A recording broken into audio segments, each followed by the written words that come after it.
매일 성경과 함께하는 오늘의 큐티 시간입니다. 6월 4일 오늘의 말씀은 사도행전 15장 36절에서 16장 15절입니다.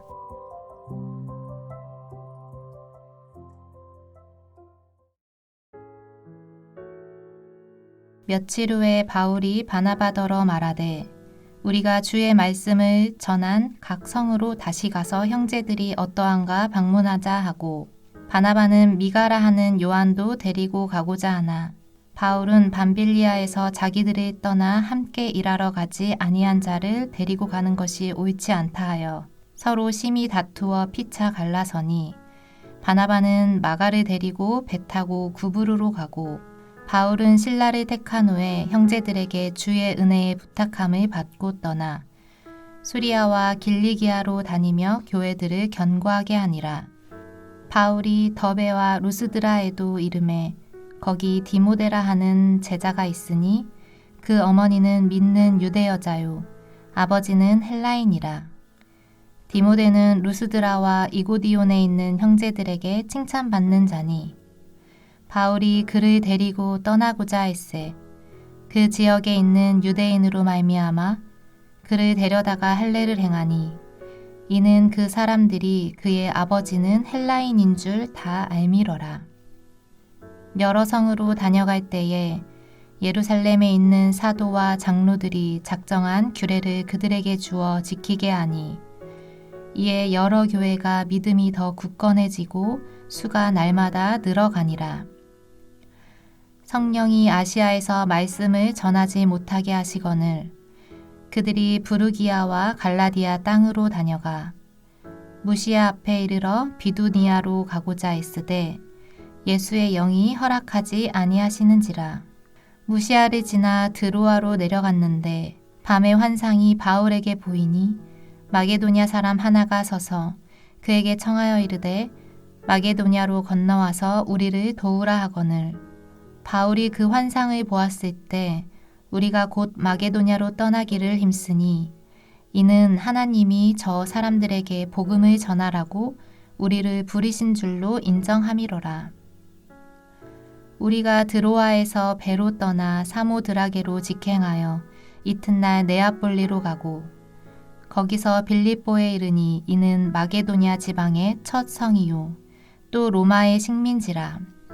이 성에서 수일을 유하다가 안식일에 우리가 기도할 곳이 있을까 하여 문밖 강가에 나가 거기 앉아서 모인 여자들에게 말하는데 두아디라시에 있는 자색 옷감 장사로서 하나님을 섬기는 루디아라 하는 한 여자가 말을 듣고 있을 때 주께서 그 마음을 열어 바울의 말을 따르게 하신지라. 그와 그 집이 다 세례를 받고 우리에게 청하여 이르되 만일 나를 주 믿는 자로 알거든 내 집에 들어와 유하라 하고 강권하여 머물게 하니라. 바울과 바나바가 1차 선교여행 때 복음을 전한 소아시아의 도시들을 다시 방문하려는 계획을 세웁니다. 바나바는 1차 여행에 동행했던 그의 조카인 마가 요한을 데리고 가자고 했지만 바울은 마가가 고된 선교여행을 감당하지 못하고 돌아간 일을 들어 그를 데리고 가는 것은 옳지 않다고 반대합니다. 두 사람은 이 일로 심하게 다투고 결국 합의에 이르지 못하고 갈라서게 됩니다. 이방인의 구원 문제를 두고 한마음으로 예루살렘 사도들과 성도들을 설득했던 두 사람이 마가 요한을 데리고 가는 문제에는 서로의 주장을 굽히지 않았습니다. 이방인 구원 문제에 비하면 사소하다 할 일에 이렇게까지 다투고 갈라서야 하는지 의문이 듭니다. 그런데 또 가만 생각해보면 충분히 그럴 만하다는 생각도 듭니다. 이 문제는 옳고 그름의 문제가 아니라 서로 다름의 문제였습니다. 위로의 사람 바나바에게는 한 사람의 영혼이 중요했기에 마가가 한 번 실수했다고 기회를 박탈하는 것을 받아들이지는 못했을 것입니다. 반면 복음을 전하는 것을 목숨보다 귀히 여겼던 바울에게는 한 사람 때문에 선교의 여정이 방해받는 것을 또한 용납하기 어려웠을 것입니다. 무엇이 옳습니까? 주님은 누구의 선택을 더 기뻐했을까요? 주님은 두 사람의 선택을 모두 존중하시고 그 선택을 통해 주님 자신의 일을 이루어 가셨습니다.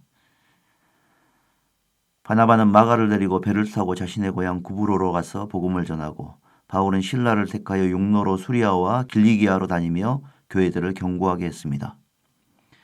훗날 마가는 바울이 신뢰하는 든든한 마가의 동역자가 되어 다시 등장합니다.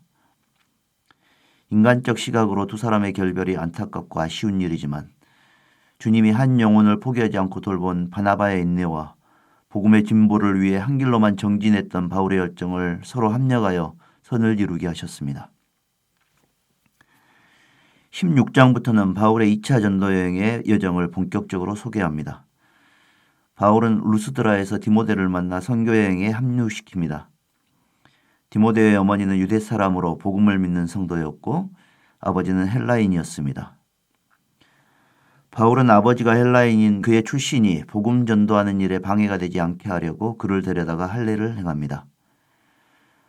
구원의 조건으로서의 할례는 목숨 걸고 반대했지만 선교의 유익을 위한 할례는 얼마든지 행할 수 있었던 것입니다. 한편 바울의 두 번째 선교는 처음 그가 계획한 대로 흘러가지 않았습니다. 그는 소아시아 교회들을 재방문하고 격려하고 그 후에 소아시아 북쪽으로 가서 복음 전하기를 원했습니다.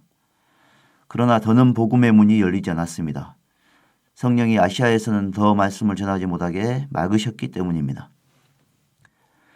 바울이 부르기아와 북부 갈라디아로 갔지만 복음 전할 기회를 얻지 못했고 다시 무시아를 지나 비두니아로 내려가려고 애를 썼지만 성령이 허락지 않으셨습니다. 결국 드로아에서 바울의 여정이 멈춰섰습니다. 기대했던 선교의 성과를 얻지 못하고 다시 안디옥으로 돌아가야 할 상황이었습니다. 그때 주님이 환상을 통해 그가 가야 할 길을 보여주십니다. 주님은 복음이 예루살렘만 머물지 않도록 박해를 통해 성도들을 흩으셨고 성령은 그 사람들을 사마리아와 온 유대와 이방 지역으로 인도하시며 복음이 경계를 넘어서도록 역사하셨습니다. 지금 바울의 시야도 아시아라는 경계를 넘어서지 못하고 있었고 주님은 그의 눈을 더 넓은 지역으로 돌리시려고 길을 막고 환상을 보여주신 것입니다. 밤에 환상이 바울에게 보입니다. 마게도냐 사람 하나가 서서 그에게 마게도냐로 건너와서 우리를 도우라고 요청합니다. 바울은 하나님의 뜻을 깨닫고 즉시 마게도냐를 향해 나섰습니다. 드로아에서 배를 구해 타고 사모드락의 섬으로 건너가고 다시 배를 타고 네아폴리에 이르렀습니다. 거기서 육로로 마게도냐의 첫 성인 빌립보에 이릅니다. 바울의 경험은 우리가 선교를 비롯한 다양한 일들을 결정할 때 중요한 교훈을 줍니다. 그 일은 마음으로 자기의 길을 계획할지라도 그 걸음을 인도하신 자는 여호와시니라라는 잠언 16장 9절 말씀이 정확히 이루어진 사건이었습니다. 우리의 생각과 능력을 고려하기 전에 하나님의 뜻이 무엇인지 아는 것이 우선되어야 함을 가르쳐줍니다. 또 일이 진행되는 과정에서도 수시로 주님의 뜻을 묻고 인도함을 받아야 한다는 사실도 깨우쳐줍니다. 빌립보에는 유대인의 회당이 없었기에 바울은 대신 기도처를 찾다가 강가에 있던 루디아를 만납니다. 그는 자색 옷감 장사를 하는 사업가였는데 주님은 그의 마음을 열어 바울의 말을 따르게 하십니다. 루디아와 그의 집 사람들이 다 세례를 받고 자신의 집을 바울의 선교 기지로 제공합니다. 바울의 두 번째 전도여행은 시작부터 삐걱거렸고 진행하는 과정에서도 계획이 틀어져 힘든 시간을 보냈지만 결국 성령의 인도하심을 받아 제자리를 찾고 마게도냐 선교의 발판까지 마련하게 되었습니다. 우리도 종종 관계가 틀어지기도 하고 하는 일이 어려워져 낙심이 될 때가 있지만 우리의 마음이 진심이고 가고자 하는 방향이 옳다면 주님은 모든 것을 합력하여 선을 이루게 하실 것입니다. 오늘 하루도 그 선한 능력이 역사하는 하루가 되시기를 바랍니다. 기도하겠습니다. 선한 능력으로 우리를 붙들어 주시는 주님, 저희가 하는 일이 순탄하고 형통하지 않더라도 실망하거나 포기하지 않고 주님의 신실한 인도하심을 믿고 인내하게 해주십시오. 그래서 결국 주님이 이루시는 놀라운 일들을 똑똑히 보게 해주십시오. 예수님의 이름으로 기도합니다. 아멘.